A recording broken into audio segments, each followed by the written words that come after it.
বন্ধুরা দেখতে পাচ্ছেন আমরা নদীতে এসেছি, যেহেতু আজকে কাদা মাছ ধরা, কিন্তু যেহেতু চামড়ার জুতো তাই এগুলো জল লাগানো যাবে না, তাই দেখতে পাচ্ছেন সবগুলো গামলা ঢুকিয়ে আর এই কোমরে বেঁধে নিচ্ছি, যাতে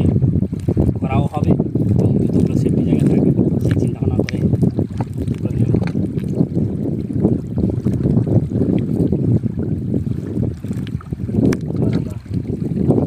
খুলেও বুঝতে পারবে এটা একটা পদ্ধতি যে ঘোড়া, অনেকে বলে রথ দেখা কলা বেচা দুটোই সমান হয়, দুটো কাজ করা যায়। আমাদের সেই একই পদ্ধতিতে ঘোড়ায় ঘোরা হবে এবং জুতোগুলো সেফটি জায়গায় রাখা যাবে। বন্ধুরা দেখতে পাচ্ছেন আমরা নদীতে এসেছি, যেহেতু আজকে কাদা মাছ ধরা, কিন্তু যেহেতু চামড়ার জুতো তাই এগুলো জল লাগানো যাবে না, তাই দেখতে পাচ্ছেন